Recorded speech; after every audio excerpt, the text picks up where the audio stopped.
एक तो बाइडेन से मुलाकात हो रही है शी जिनपिंग की, दूसरी शी जिनपिंग की मुलाकात हो रही है प्रेसिडेंट मैक्रों से, फ्रांस के प्रेसिडेंट मैक्रों से मुलाकात हो रही है। भारत के पीएम मोदी भी बाली जा रहे हैं और वो भी इन मीटिंग्स में शरीक होंगे, यानी वो भी साइड लाइन मीटिंग्स में उनके काउंटर पार्ट्स से उनकी मुलाकातें होंगी।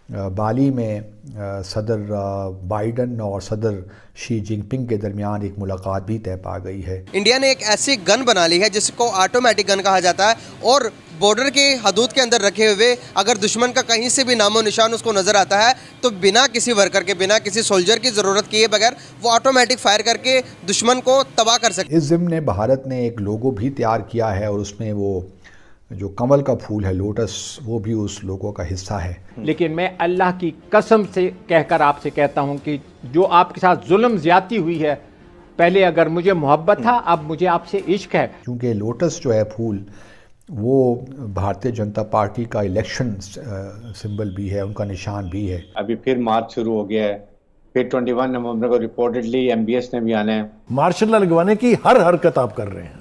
सबसे बड़ा अर्थक्वेक पाकिस्तान में, इससे बड़ा जलजला और ऐसा नुकसान कभी नहीं हुआ।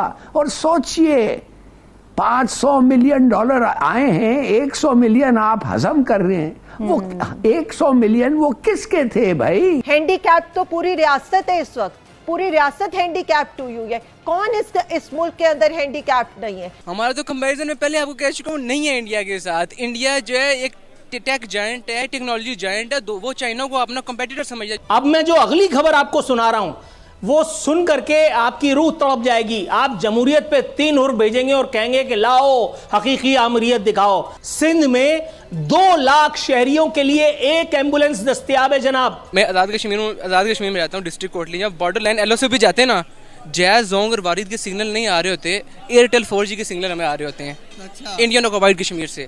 शुक्र मनाओ, पाकिस्तान खप्पे के नारे लगाओ, जीए भुट्टो के सपने सजाओ। डेली मेल की जानिब से भी 9 मरतबा वक्त लिया गया था अदालत से, लेकिन जब वज़ीर-ए-आज़म शहबाज शरीफ ने वक्त लेने की बात की तो अपने ओहदे का उन्होंने जिक्र किया, लेकिन उसकी वजह से उन्हें खुसूसी इस्तिस्ना नहीं मिल सकी। क्या लगता है आपको, क्या वजह? आप हैरान नहीं है कि इनको शर्म नहीं आता है कि 10-12 साल बाद फिर भी ये वही कहते रहे हैं कि टाइम, के वी वांट मोर टाइम। और 80 पेजेस का एविडेंस आपकी क्रुकरी का, आपका जो चोरी का, बकौल डेली मेल, आपने सू क्यों किया भाई? अगर आप जवाब नहीं बर्दाश्त कर सकते थे, आपने इनको सू क्यों किया? इसलिए कि पाकिस्तान को बताने, देखो मैं सू कर रहा हूं इनको, और कितने दिन से ये चुप हैं। इसकी आखिरी प्रेस कॉन्फ्रेंस ये प्राइम मिनिस्टर की जो हुई थी लाहौर में, उसमें यही कहा, देखो मैंने क्या किया है, उनका मुंह बंद कर दिया है। कोई शर्म ही नहीं है इन लोगों को। 80 पेजेस ऑफ करप्शन, और वो भी लार्जेस्ट, सबसे बड़ा अर्थक्वेक पाकिस्तान में, इससे बड़ा जलजला और ऐसा नुकसान कभी नहीं हुआ।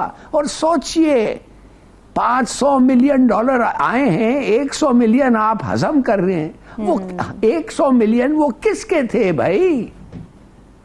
वो गरीब के थे, तुम्हारे मुल्क के गरीब के थे। I just can not understand. अगर पुलिस ना हो, खुदा तो है, फिर भी नहीं, कोई असर ही नहीं होता है इनको। और अब कह रहे हैं कि मैं बिजी हूं, आई एम प्राइम मिनिस्टर। लूटने के लिए तो बकौल भी। अब देखिए उन्होंने किया क्या है। इस साल तो बाली में G20 की सरबराही मीटिंग हो रही है, समिट हो रही है, और उसमें अब तक तो आपको पता चल ही गया होगा कि जो रशिया के सदर हैं, सदर पुतिन, वो नहीं जा रहे। और इससे पहले 2-3 हफ्ते से हम ये भी देख रहे हैं कि यूक्रेन की लीडरशिप ने दुनिया भर से कहा है कि रशिया को G20 से निकाल देना चाहिए। लेकिन खैर वो तो नहीं हो सकता। लेकिन ये अब ज़रूर है कि सदर पुतिन प्रेशर में हैं, वो शायद वहाँ ना जाना चाहते हों कि आमना सामना ना हो सदर बाइडन से, क्योंकि सदर बाइडन तो वहाँ जा रहे हैं। और उनकी जगह जो उनके फॉरेन मिनिस्टर हैं सर्गी लावरोफ, वो वहाँ पे रूस की नुमाइंदगी करेंगे। अब ये इंडोनेशिया बाली में ये समिट हो रही है और इसके बाद फिर मेरा ख्याल है 1 दिसंबर से जो सदारत है G20 की वो मिल रही है भारत को 1 साल के लिए। तो अगला जो सदारती इजलास होगा G20 का वो भारत में होगा। इस ज़िम्न भारत ने एक लोगो भी तैयार किया है और उसमें वो जो कमल का फूल है लोटस वो भी उस लोगो का हिस्सा है। इसको लेकर भारत में बड़ा शोर मच रहा है, ख़ास तौर पे अपोजिशन की जानिब से, कि क्योंकि लोटस जो है फूल वो भारतीय जनता पार्टी का इलेक्शन सिंबल भी है, उनका निशान भी है। तो ये अपोजिशन का कहना है कि जी ये तो आप अपनी पार्टी की तशहीर कर रहे हैं तो बड़ी ज़्यादती है। लेकिन बीजेपी का आर्गूमेंट ये है कि लोटस जो है वो भारत का कौमी फूल भी है, तो इसमें क्या मसला है। लेकिन जहाँ तक कौमी फूल होने का ताल्लुक़ है, इसमें भी दो आरा पाई जाती हैं कि कुछ लोगों का ख्याल है कि ऐसी कोई बात नहीं है, लेकिन बीजेपी का ये आर्गूमेंट है कि ये भारत का कौमी फूल है। तो इस वजह से हमने इसको सिंबल का हिस्सा बनाया, जो लोगो है उसका हिस्सा बनाया है। हमारा तो कंपैरिजन में पहले आपको कह चुका हूँ नहीं है इंडिया के साथ। इंडिया जो है एक टेक जायंट है, टेक्नोलॉजी जायंट है। वो चाइना को अपना कंपेटिटर समझ है, जो कि चाइना 2030 में सुपर पावर है। इस वक्त वो टेक्नोलॉजिकली दुनिया अमेरिका से भी आगे है। मैं फोर्ब्स की रिपोर्ट पढ़ रहा था, मूडीज़ की, बल्कि एक आर्टिकल था 2050 तक ना जो इंडिया है वो दुनिया की तीसरी बड़ी इकॉनमी होगी। उसने यूके को सरपास किया, 5th largest economy in the world. तो आप किधर हैं? इंडिया के एक्सपोर्ट्स, उनके टेक्सटाइल पूरी दुनिया में जानी मानी जाती है, उनका नाम चलता है। अब राइस पाकिस्तान के इंडिया के नाम से बिकते हैं, पूरी दुनिया में एक्सपोर्ट होते हैं, नाम है ना। तो इस तरह के बाकी चीज़ों में भी इसी तरह का सिनेरियो है। दुनिया की 5th लार्जेस्ट इकॉनमी बन गया इंडिया। मैं आपको एक फैक्ट बताता हूँ। मैं आज़ाद कश्मीर में रहता हूँ, डिस्ट्रिक्ट कोटली। जब बॉर्डर लाइन LOC पे जाते हैं ना, जैज़, जोंग और वारिद के सिग्नल नहीं आ रहे होते, एयरटेल 4G के सिग्नल हमें आ रहे होते हैं। अच्छा। इंडियन ऑक्युपाइड कश्मीर से, बॉर्डर एरिया पे। क्या बात है यार।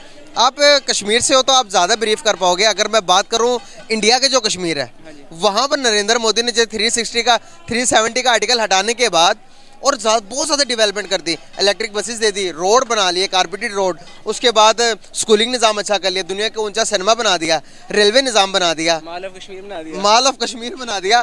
तो हमारे कश्मीर के लिए हमारे गवर्नमेंट ने क्या किया, थोड़ा सा वाज़ेह करते। आप खुद कश्मीर से। एक एडिशनल मैं चीज़ ऐड करना चाहूँ। दुनिया का सबसे ऊंचा जो रेलवे ट्रैक है ना, वो इंडिया में बना है बारामूला डिस्ट्रिक्ट में, इंडियन ऑक्युपाइड कश्मीर में। उन्होंने दिल्ली को श्रीनगर से मिलाया 4 घंटे का रास्ता, जो पहले 12 घंटे का रास्ता था। उन्होंने फास्टेस्ट ट्रेन डाली है, उधर पहाड़ों को काट के। अभी मैं अपने कैपिटल जाने के लिए मुझे 12 घंटे लगते हैं, लाहौर आते हुए मुझे 10 घंटे लगते हैं। अपने कश्मीर के अंदर मुझे घूम के पंजाब से जाना पड़ता है। तो ये हालात हैं हमारे इंफ्रास्ट्रक्चरली। तो कश्मीर की गवर्नमेंट मतलब कि पैसा आता है, कुछ हमारी जो गवर्नमेंट है उधर उसकी भी नाअहली है, और कुछ है कि मतलब कि फंड, एक तो है कि इतना एक वो हॉस्टाइल एरिया है ना कि वहाँ पे फौज की, आर्मी की एक्सेस परमिशन के अलावा आप मतलब कि नहीं जा सकते। डिस्प्यूटेड जो एरिया, इंटरनेशनली डिस्प्यूटेड एरिया है, तो इस वजह से डेवलपमेंट उधर कम है।